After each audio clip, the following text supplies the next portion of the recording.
अंबाला की सियासी फिजाओं में आज चुनावी बिगुल पूरी ताकत के साथ बज उठा है। नगर निगम चुनाव के लिए आज कांग्रेस ने अपना दांव चलते हुए मेयर पद की प्रत्याशी कुलविंदर कौर का नामांकन दाखिल करवाया। लेकिन ये सिर्फ एक नामांकन नहीं था, बल्कि हरियाणा कांग्रेस के दिग्गजों की मौजूदगी में किया गया एक बड़ा शक्ति प्रदर्शन था। प्रत्याशी के समर्थन में हरियाणा कांग्रेस के अध्यक्ष राव नरेंद्र सिंह, रोहतक से सांसद दीपेंद्र सिंह हुड्डा और स्थानीय सांसद वरुण चौधरी विशेष रूप से मौजूद रहे। दीपेंद्र हुड्डा ने इस मौके पर सरकार को निगम के मुद्दों से लेकर महंगाई तक के मुद्दे पर घेरा। वहीं कांग्रेस में टिकट न मिलने से नाराज उम्मीदवारों के आजाद नामांकन भरने के सवाल पर दीपेंद्र हुड्डा ने कहा, उन्हें मनाया जाएगा।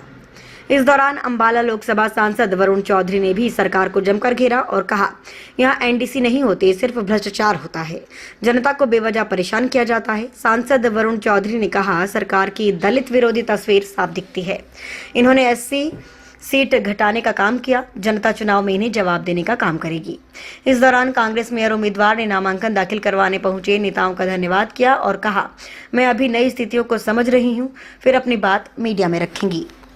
आज अंबाला निगम से कांग्रेस पार्टी की हमारी प्रत्याशी कुलविंदर कौर जी ने नामांकन भरा है और हम सब उनके नामांकन भरने के आज जो हमारा नॉमिनेशन का एक कार्यक्रम था उसमें हम सब पहुंचे।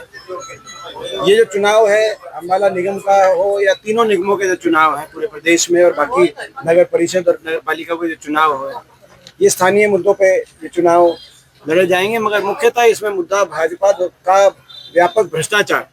आपने देखा होगा इन कॉर्पोरेशंस में कितना बड़ा करप्शन, कितने घोटाले सामने आए, किस कदर भ्रष्टाचार हावी रहा निगमों की सारी कार्यशैली में।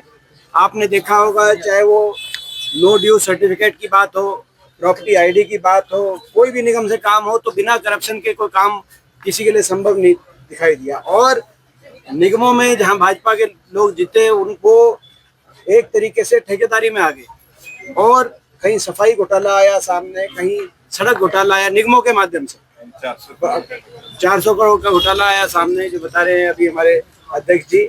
तो बहुत बड़ा भ्रष्टाचार किया गया क्योंकि सत्ता के अहंकार में आंखें बंद कर ली हैं भाजपा ने और आंख मीच कर लूटने का काम किया गया। इसके अलावा जो शहरों के अंदर आज जो स्थिति है, दुर्दशा के शिकार है शहर अंबाला में, आप देखते हैं क्या सफाई व्यवस्था है। अंबाला के अंदर आप देखते हैं सीवरेज की बात हो, पानी की बात हो, पानी निकासी की बात हो, वाटर सप्लाई की बात हो, खबरों में हमेशा अंबाला बना रहता है गलत कारणों की वजह से। दुर्दशा का शिकार इनकी मिसमैनेजमेंट है, जो भाजपा की मिसमैनेजमेंट है। तो इन सब बातों को लेकर हम ये चुनाव लड़ेंगे। एक स्वच्छ और सुंदर अंबाला बनाने के लक्ष्य से हम ये चुनाव लड़ेंगे। और प्रदेश के जो सर के मुद्दे हैं वो यूं के यूं खड़े हैं। आज देश में सबसे ज्यादा बेरोजगारी है, नशा, आज अंबाला कोई उससे अलग नहीं है, नशा कितना बढ़ गया। आप देखो अंबाला में अपराध की क्या स्थिति है, आज हर शहरी को अपराध की जो स्थिति है उसका आज सामना करना पड़ रहा है। अपराध के मामले में भी सरकार कानून व्यवस्था के मामले में विफल साबित हो रही है। तो उन सारे विषयों को लेकर हम ये चुनाव लड़ेंगे। महंगाई एक बहुत बड़ा मुद्दा है। आज तक के देश के इतिहास में सबसे महंगा पेट्रोल आज की तारीख में, सबसे महंगा डीजल आज की तारीख में, सबसे आज किल्लत एलपीजी की और सबसे महंगा गैस का, रसोई गैस का सिलेंडर आज की तारीख में। गृहिणियों की क्या स्थिति है आप अंदाजा लगाएं, और डॉलर के मुकाबले में रुपए की क्या स्थिति हुई है।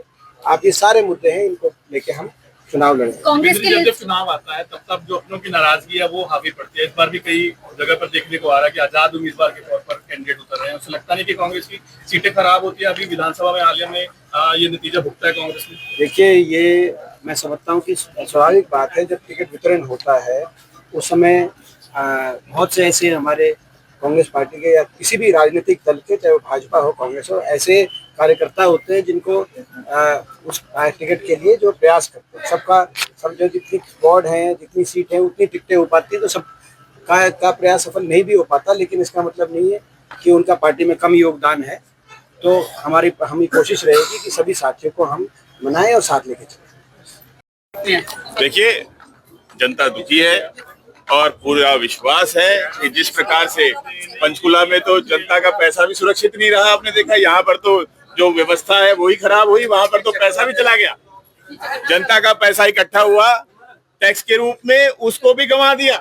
कॉरपोरेशन ने। और यहाँ पर भी आप देखते हैं, चाहे वो कानून व्यवस्था हो, सफाई व्यवस्था हो, ड्रेनेज व्यवस्था हो, और तो और ये दलित विरोधी सोच भी इनके सामने आई कि किस प्रकार से जो है सीटें जो हैं अनुसूचित जाति की सीटें तक घटा दी।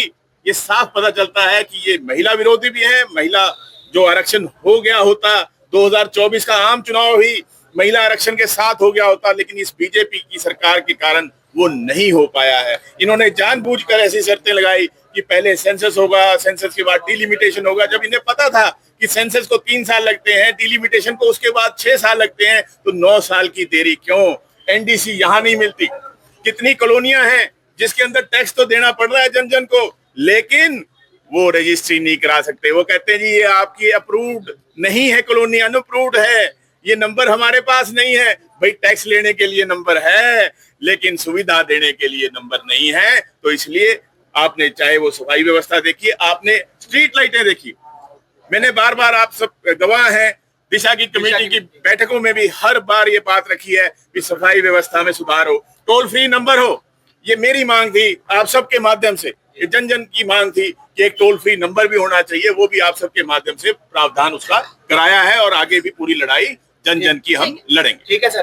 क्या करेंगे मैडम चुनाव में आप? मैं सारे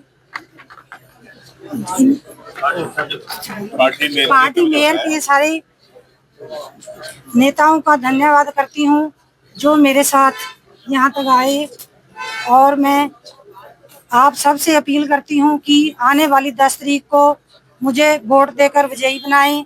अभी मैं थोड़ी नई हूँ, अभी आहिस्ता आहिस्ता सारी बातें देखूंगी, समझूंगी, फिर बाद में आपसे बात करूंगी।